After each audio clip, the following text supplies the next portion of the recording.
शिवजयंतीच्यो मुनीक वरवीं आज आमच्या वरवीं आसात आदले केंद्रीय मंत्री फॉर लॉ एंड जस्टिस आणि एक्सटर्नल अफेर्स श्री सलमान खुर्शीद जी. पयलीं तांकां पुष्पगुच्छ दिवन आमी तांचें स्वागत करतात.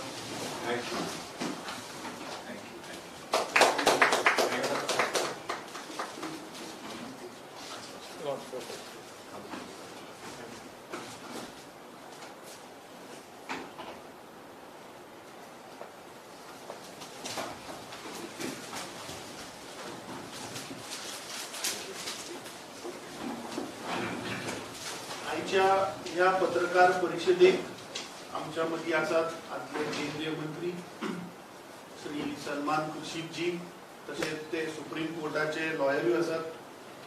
तशेंच आमच्या बरोबर आसा आदले मुखेलमंत्री आणि साउथ गोवाचे खासदार फ्रांसिस्को सार्दिना, गोंय प्रदेश काँग्रेस कमिटीचे सिनियर व्हायस प्रेसिडेंट बाब के शेख आणि AICCचे मिडिया इन्चार्ज फॉर गोवा बाब Harshad.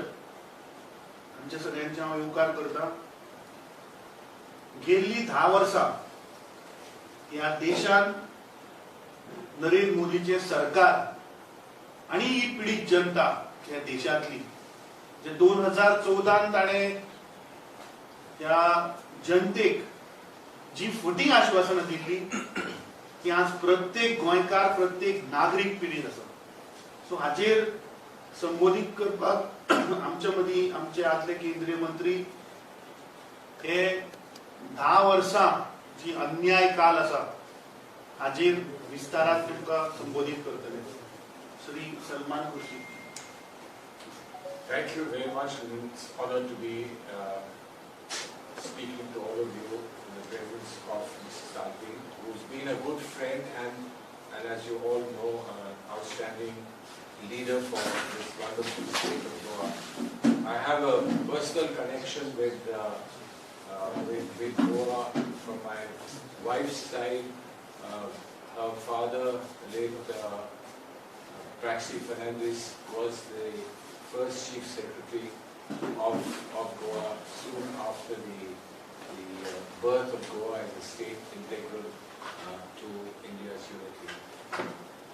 So thank you very much. We are here today because we like from the center, from the Congress headquarters, the AICC headquarters, to remain in close touch with our friends and colleagues in the states. And today it has been given to me to reach out to the people of Goa through all of you good people, the media, so that the events are moving very fast towards the coming election. And the people have to be prepared, because you get the chance to vote once in 5 years, if not more, once in 5 years. Your destiny of your children is decided by the vote that takes place once in 5 years. So when you vote, you must be clear what are we choosing for our children. What is the picture in front of us which we have to pick up to tell the country and to tell our state and our people as to what is the right path ahead. And that path will decide the destiny of our children for generations to come. So for that reason it's important to understand where do we stand. Any of you want me to switch to Hindi at any point on any topic or any subject, or maybe when you ask questions, I will be happy to do so. But I will start with a few points that are relevant to you in Goa, and then I will come to the program that I have been given by the All India Congress Committee to bring to your notice. There are few points of interest and burning interest in Goa. All of our leaders here have been involved in some way or the other in advocating the solutions to those problems. One is from the time when I was the External Affairs Minister, this matter had arisen then. This is more than 10 years ago. This matter had arisen then, and I am very shocked and surprised that this matter has not been settled, despite the anxiety it causes to succeeding generations of Goans. And that's about the dual citizenship and the OCI card. A solution has to be found. This matter may have been hanging fire because India does not have a dual citizenship policy vis-a-vis the diaspora that we have in different parts of the world. And there may have been very good reasons why we came to this conclusion. But there are very specific issues and problems with the people of Goa, which has been a matter of great anxiety. And therefore we believe that this is something that should be settled as quickly as possible, not to make any political fallout from this, but just as a service to the people of Goa, this should be settled. There are different ways in which this thing and the problems that arise can be settled. One, of course, is a choice. If a choice is to be made by a person who has, for reasons of law, has two citizenships potentially, one of India and one of Portugal, would it be possible to choose one or the other, depending on circumstances in which we find ourselves or we find our family, and have no implications on OCI? I think the majority of people have indicated that they prefer a dual citizenship. As I said, it will have to be an exception from anything that Government of India has done. But be that as it may, let a decision be taken, and let a decision not be taken in terms of elections coming, elections not coming, but as a right of the people of Goa. Let a decision be taken whether it is dual citizenship or it is facilitating the use of OCI card in case a choice is made. But I don't think that we should force the choice on the people of Goa. Facilitate them to make a choice that is in their best interest. Now, I'm given to understand that the Chief Minister, Dr. Pramod Sawant, had visited Delhi, but he only managed to pitch this to the Minister of State. This is a larger problem, and I think that he should have sought a meeting with the Foreign Minister, External Affairs Minister, to try and sort this problem out. Another very important pressing issue that you have is, surprisingly, across the country we have reservations for different categories of people. There are reservations in those different categories also of SCs and STs, scheduled tribes. But although Goa has a long legacy of scheduled tribes, that reservations to scheduled tribes have not been considered in Goa. And the meetings that have happened, I'm told that the meeting the Chief Minister had with the Home Minister did not throw up anything. Now I understand tribes as we know them in the rest of the country, but also some communities who may be even more in a state of suffering than our traditional idea of tribes, etc. And Mr. Satin will speak about that. He has taken up cudgels for some communities, and I think the idea of social justice in totality for everyone, but particularly for people we recognize as tribes, is a matter of some great urgency. This is being done on a large scale in the country, where caste, the surveys are now taking place and census is taking place, and I think that the perspective must be applied to the people of Goa. There is then a very long-lasting Mari water dispute, on which there was what dispute tribunal set up after an all-party meeting with our Prime Minister, Dr. Manmohan Singh. Nothing seems to have happened, despite the fact that a major chunk of the time there was a BJP government at the center, NDA government at the center, NDA government in Karnataka, and an NDA government in Goa.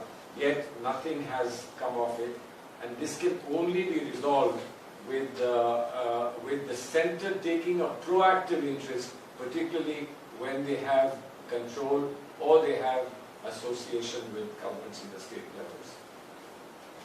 Something that is close to our hearts, Tiger Reserve. The Bombay High Court has already spoken very specifically on the Wadi Wildlife Sanctuary and Tiger Reserve. Mr.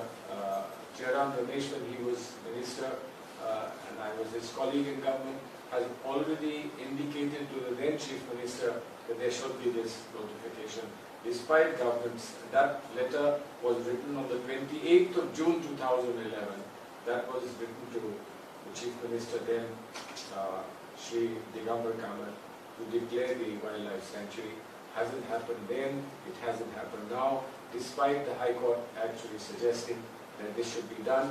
But the government here has chosen to go in appeal against the High Court order, which I think is very, very regretful.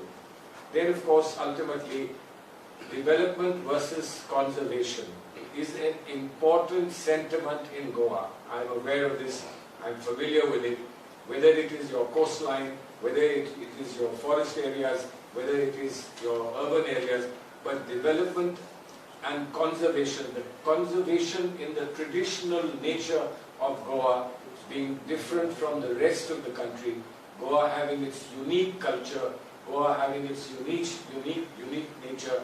There has been this very extensive debate in the country about how Goa should go forward, and this is where it's important that the 3 linear projects of the National Highway expansion, the railway double tracking, and the laying of power transmission lines, these 3 will pass through wildlife sanctuaries, biodiversity-rich Western Ghats, and that will cause not only great harm to Goa, but of the environment of Goa, but also the perceptions and sentiments of the people of Goa. I think that this is something that one has to see seriously, particularly the implications of the widening because of the carriage of coal. And we do know that carriage of coal by road has its terrible implications for the environment. And therefore, this is a matter which calls for immediate attention. We would like to recall the fact that in response to the people of Goa, the Congress government has scrapped the 3 special economic zones. Everybody wants economic zones, but some people prefer conservation. They prefer to live their lives as they have been inherited their lives from their parents and their grandparents. That is some sentiment that we have to respect. We had therefore scrapped the 3 special economic zones. We had scrapped the regional plan in order not to disturb the tranquility, the peace, and the peace of mind of the people of Goa. So this is on your local concerns and problems.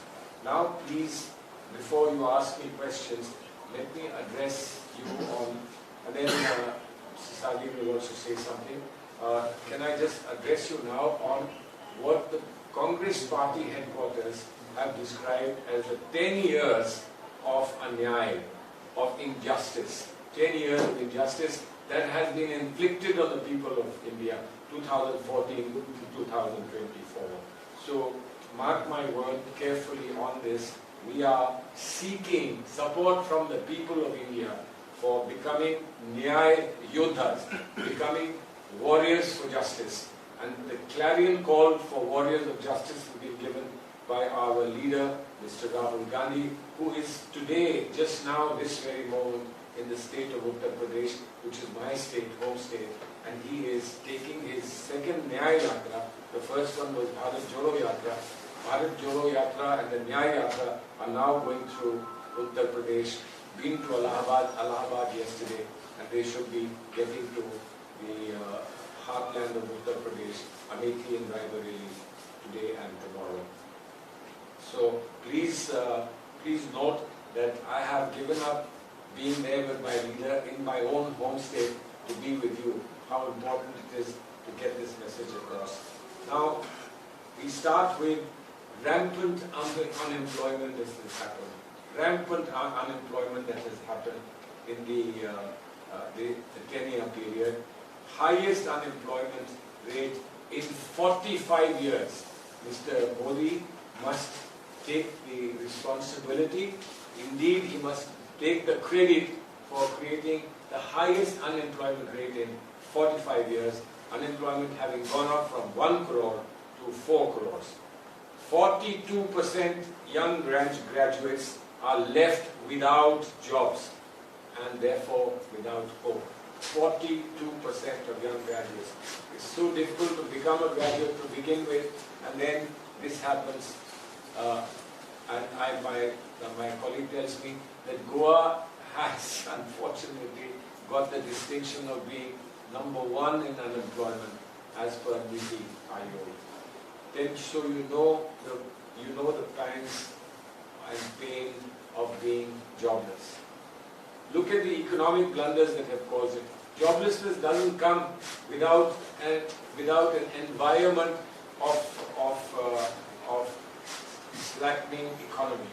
And the economic blunders that we have seen, prices of essential commodities are at an all-time high. Crude oil prices have fallen 21% over this decade. 21% crude prices have come down, and yet the government has become responsible for petrol prices to have gone up by 37%, diesel to have gone up by 64%, which is the lifeline of industry. LPG has gone up by 120%, and mustard oil, atta and milk have gone up 50%, and yet we are told there is no inflation. Look at what the poor farmers are getting. He had pledged, the Prime Minister had pledged that he would ensure that they would have a double income of what they had in 2014. Instead, he brought in 3 oppressive black laws, which then the farmers forced him to withdraw. Farmers fought back against this government, but 700 paid the ultimate price of their lives.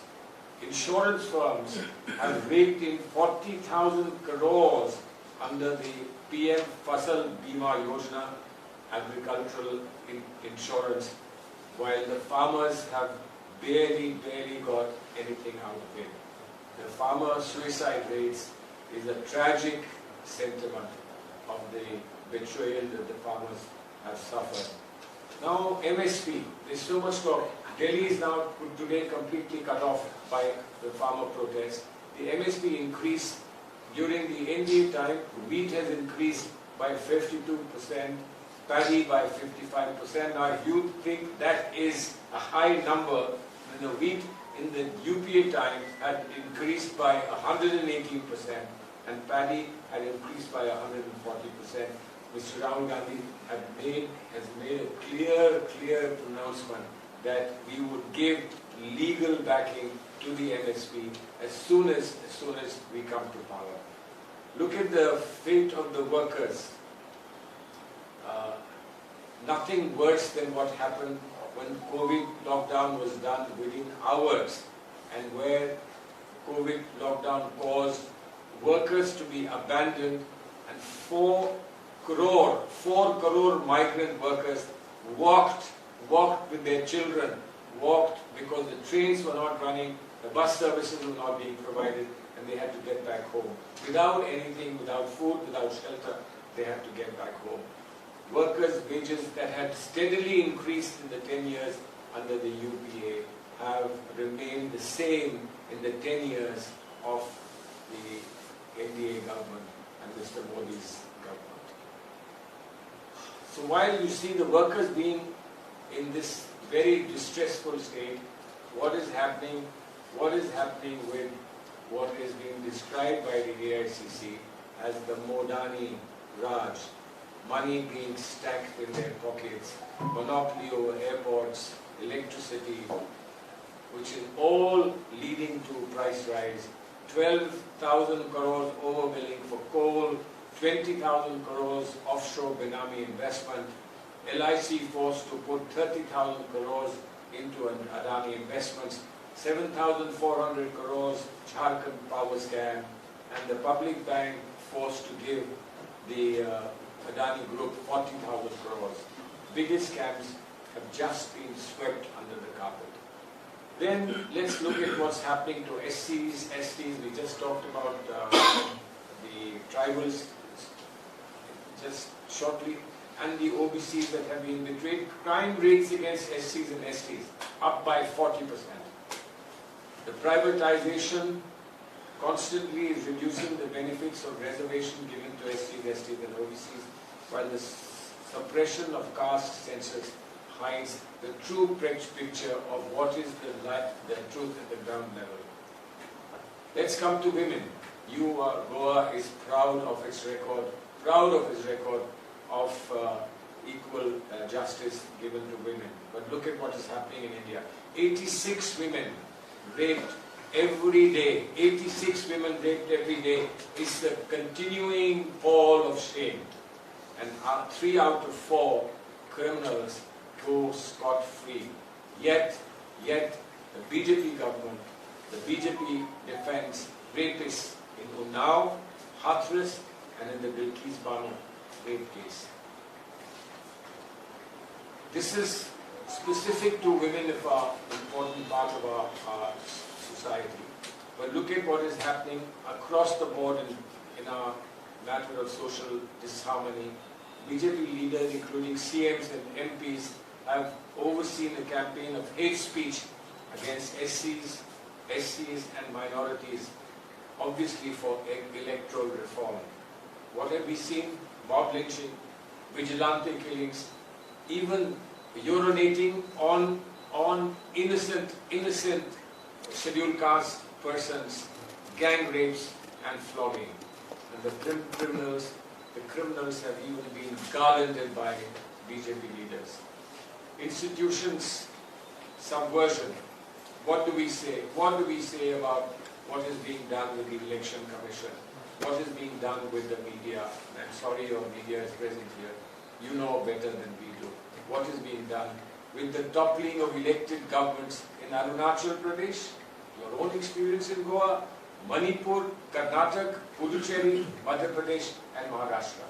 And now, when they run out of governments to topple, they get into the Congress party offices and they try and destabilize Congress party offices.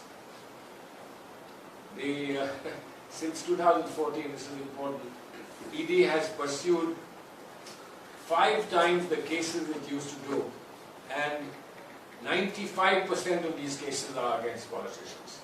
And of course, no award for guessing which parties these politicians belong to. I would be happy to find a single name of a BJP politician who is proceeded against by the ED. Our national security is fully compromised. China continues to deny us access to 2,000 square kilometers of Indian soil. 26 out of 65 patrolling points of the area have been lost as the buffer zones between India and China. They've been lost. And yet, what did the PM say? Na koi hamari seema mein घुस आया है, ना ही कोई घुसा हुआ है. Nobody has entered within our territory, and nobody remains entered in our territory. We've given China a free hand across the border. We have to give a free hand to the Indian citizen. Instead, we've given it to our Chinese neighbors. Now this, of course, I'm sure you know this, but I will just underscore it. Adani, Jindal and Vedanta, they owe approximately 2,000 crores to the Goa government towards illegal mining, green cess and transport cess of the coal. This is due from 2014-2013, and we say that there is shortage of resources for development and for growth, for our children, for their education, for housing, for giving people jobs. Thank you very much. You want to add to it? Honorable External Affairs मंत्री नातान सांगिल्लें आसा इतले सगळे point आनी तुमचे दोळ्या मुखार घाल्लेले आसा. पूण 1-2 पॉइंट हांव सांगूंक सोदतां. हांवें हो इश्यू की आमचे जे शेड्यूल ट्रायब जे आसा तांकां रिजर्वेशन आसलें असेंब्लीन हांवें 2 बावडी काडलेले आसा. एक पाटी उलयलो आनी मागीर तेच बरोबर आमचे होम अफेर्स सगळ्यांक तांकां बरयल्लें आसा की जाता तितले बेगीन ह्या दुसरे वेळेसावन आमच्या शेड्यूल ट्रायब जे आसा तांकां एसेंब्ली आमकां रिजर्वेशन मेळची तेच बरोबर आमचे जे धनगर जे भाव आसा जे भयण्यो तांची परिस्थिती पळयल्यार हे 3 आसात पळय तांच्या भितर सपोर्ट आसा पूण ते आज ओबीसी म्हणटात आमी आसतना प्रयत्न केल्लो आनी हे पावटी 2-3 पावटी हांवें सरकाराच्या नोंदणी मुखार हाडला की जाता तितले बेगीन ते आमचे धनगर जे आसा तांकां शेड्यूल ट्रायबांक घालचे कित्याक they are the most deserving among ते आमी इशू काडलेले आसा आनी हेर आतां जे आमच्या वडिलांन सांगलां ते जायते इशू आमचे गोंयचे खातीर जे आसा तितले इशू हांवें म्हाका जेन्ना सोयेक मेळ्ळो उलोवपाक तेन्ना उलयलां जेन्ना आमकां सोयेक मेळूंक ना तेन्ना हांवें अधिकाऱ्यांक होम मिनिस्टराक एक्सटर्नल अफेर्स मिनिस्टराक हांकां आमी पत्र बरयलां आमचे गोंयचे खातीर एकूच आमी रावता हे सांगून ते भशेन ह्यो सगल्यो वस्तू ज्यो आमी केंद्राचे मुखार हाडल्यात आनी गोंयचे खातीर हांव रावतां हें बरेंपण मेळटलें आनी कालूच हांव पळयतालो आतां इतले एक्सिडेंट जातात गोंयांत आतां थोडे कडेन मारप सारके करूंक लागल्यात विलेजीन म्हणू नाका खंय म्हणू नाका आज एक्सिडेंट इतले वयर पावल्ले आसा कित्याक लागून कित्याक आमची मार्गांची परिस्थिती एकदम वायट आसा पूण ह्या दिसान तांणी सारके करपाक लागल्यात हें आमी नोव्हेंबरान डिसेंबरान करूंक जाय आशिल्लें इतले गोंया इव्हेंट जाले फकत इव्हेंट मॅनेजमेंट लोक येतात ते परते वतात तेन्ना कितें उलयताय गोंयची की मारप सारकें ना हें ना सारकें ना सो त्यो सगल्यो वस्तू सरकारान नोव्हेंबर काबार जाता सुरू करपाक जाय सो कोण गोंयांत पळयता तो बरें इम्प्रेशन घेवन परतो वता आयज आमचो एनवायरमेंट जे आसा देवान दिल्लें तें बरें आसा पूण ह्यो वस्तू ज्यो सरकारान करपाच्यो आसात त्यो सारक्यो ना हें जाता तितले बेगीन सरकारान हें सगळें करून लोकांक ही सोंपेपणां दिवची. Any questions? You have spoken so many issues, but let us talk about the upcoming Lok Sabha polls. You talk about Lok Sabha polls, Goa has 2 seats, but there is still a confusion between, you talk about the India Alliance, where you have 2 seats, but the AAP has already announced 1 candidate in South Goa. So what is your say on that confusion? Well, I see it's not a good thing in an alliance to be saying things that contradict the respective partners. But I can tell you, for a month I've been involved in the negotiations with all the parties that are in the alliance for specifically deciding who will be fielding a candidate in which part of the country. And we've had very cordial, very useful, very friendly discussions. Of course, there are some divergence in perceptions and in aspirations, perhaps in ambitions, etc. But we are trying to narrow them down as much as possible. Now, since you mentioned Aam Aadmi Party, we've had several rounds of discussions with Aam Aadmi Party. I think I would not be wrong in saying that 6 or 7 rounds of discussions have happened between the committee that we have set up and their representatives who have come and met us. There's also been meetings with top leaders and with Mr. Mukul Vasnik and others in our committee. And we have not had any discomfort at any stage. They have made some unilateral announcements. They made one about Punjab, but the unilateral announcement they made about Punjab was something that we agreed with. It could have been better for us to sit together and announce it together, but the decision on Punjab is a consensual decision. It is not an adversarial decision at all. Now, as far as some other places are concerned, one seat in the Union Territory, some issues in Gujarat, some issue here in Goa, etc. are all being sorted out, and we are very rapidly moving towards what will be the final version, and that final version will obviously be announced with us sitting together. So no discomfort, no problem, no issues as far as I am concerned. On behalf of the committee, I can tell you that it will be sorted out. We have the confidence. Going by the experience of our conversations, it will be sorted out. So what should a common man should understand at the moment? Common man should just wait.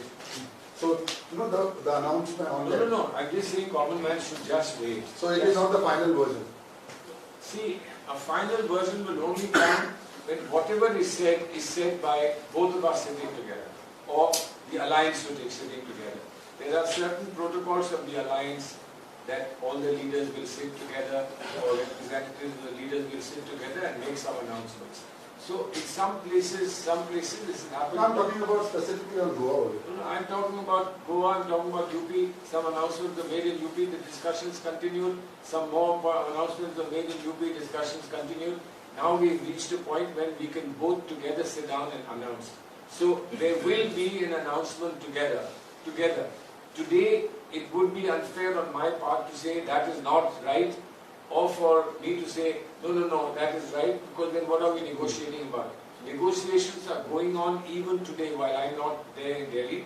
Negotiations are continuing. We are on very good terms with the Aam Aadmi Party leaders who have come to negotiate.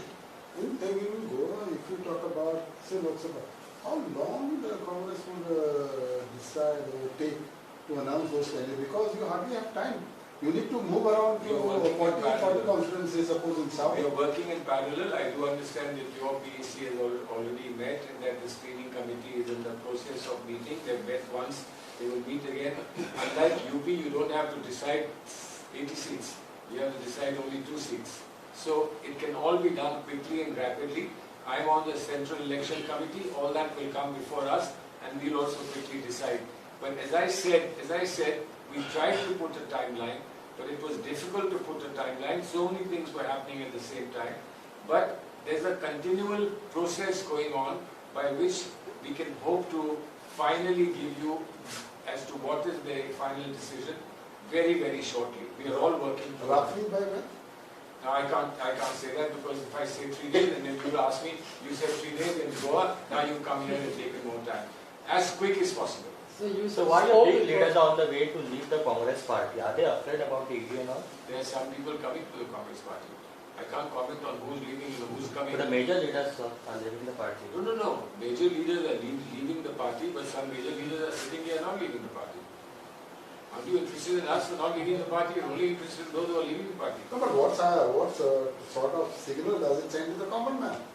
What he says is The Congress party always comments that they are afraid about the EDs and this. My request is to give common man a little more respect for his understanding.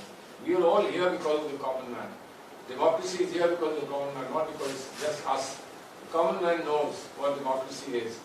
Lose or win, ultimately it's the common man who scores, the common man who decides.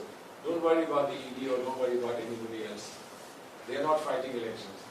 You spoke about the dual citizenship issue. When you were there as a minister, you have taken up this issue of dual It citizenship. started then. The discussion had started then. It was just simmering, but it's boiled over since then. And when we were looking at it, the proposals were just beginning to come. And the issue of dual nationality was obviously up front, but so was, let's solve the problem, let's solve this issue. One way or the other, let's solve the issue. And therefore I use the word surprise that 10 years have passed and the issue is not resolved. What made you not make the policy? What takes it long? I did. There were many foreign ministers before me and the policy was great then, but if I want to understand why, it used to come up, or often it used to come up in the discussion on South Africa, where there is a very important Indian diaspora, and from Gandhiji's time they have been in South Africa, and we were told from very, very important sources that giving dual nationality to Indians in South Africa will create a greater gap between them and the rest of South Africans. whether they were blacks or the European community who was staying there. And that for greater integration and involvement, they must not be seen as separate from them. They must be seen as part of the South African community. And that's why the decision about not having dual nationality was sustained and continued.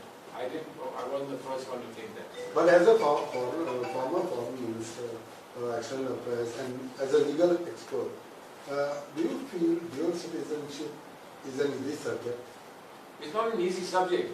Even your OCI cards are not an easy subject. You know they have exceptions. OCI cards have an exception that they won't be given to people who are in Pakistan who were born in India, right? But there are good political reasons. I hope one day in the world, these political reasons that create little gaps between us and other communities will disappear, will go away. I hope one day that will happen. But today the ground reality is that we have to respect it. This is a decision taken by our elders, this is a decision taken by our predecessors, and it seems to be continuing to work. Therefore, we haven't moved beyond those decisions. But can centre do it? Whether it may be your government or whether the president. Whoever has to do it in the centre has to do it. The present centre has done many things that we didn't do. And we didn't want to do. They've done it. So if they can do that, they can do this as well. Nothing stops them from doing this if they can do many of the other things that they've done. And they proudly proclaim that we've done those things. Sir इन दिनों जब भी देखा जाए तो गोवा में regional जो parties है वो 2-3 इलेक्शन से बहुत आगे बढ़ रहे, कांग्रेस से भी आगे बढ़ रहे। लाइकली गोवा में अभी लेटेस्ट रेवोल्यूशनरी गोवंस करके पार्टी है, उनका एक एमएलए भी है और उन्होंने लोकसभा का कैंडिडेट बोथ साइड उन्होंने डिसाइड ये कर दिया है, घोषित कर दिया है ऑलरेडी। तो इसको कांग्रेस को कितना मतलब वोट शेयरिंग के बारे में कितना नुकसान हो? देखिए, आज हम कांग्रेस पार्टी की ओर से ये बात स्पष्ट कर रहे हैं कि जो परिवर्तन धरातल पर आ रहे थे उसके कारण हमने जो गठबंधन बनाया है, जो इंडिया अलायंस हमने बनाया है, उसका यही कारण है। कोई चैरिटी में तो हमने किया नहीं है कि बेचारों के पास कुछ नहीं है, थोड़ा हम भी दे देंगे, ऐसा नहीं है ना। हर एक को कुछ ना कुछ चाहिए, कुछ हम देंगे, कुछ हम लेंगे, कुछ वो देंगे, कुछ हम उनको देंगे, तभी एक नई व्यवस्था बनेगी।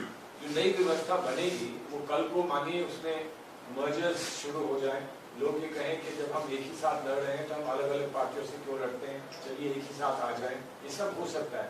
तो ये पॉलिटिक्स की परंपरा है कि पहले एक होल होता है, फिर उससे बिखर के बहुत सारी पार्टियां बनती हैं, फिर वो पार्टियां एक साथ फिर आती हैं, फिर आकर वो मिल जाती हैं, और ये जो साइकिल है पॉलिटिक्स का ये चलता रहता है। तो इससे घबराना नहीं चाहिए, सिर्फ इतना है कि ये बहुत अगर अधिक मात्रा में शुरू हो जाए तो उससे आपको एक पीढ़ी या 2 पीढ़ी में नुकसान हो सकता है। तो उससे कैसे बच सकते हैं?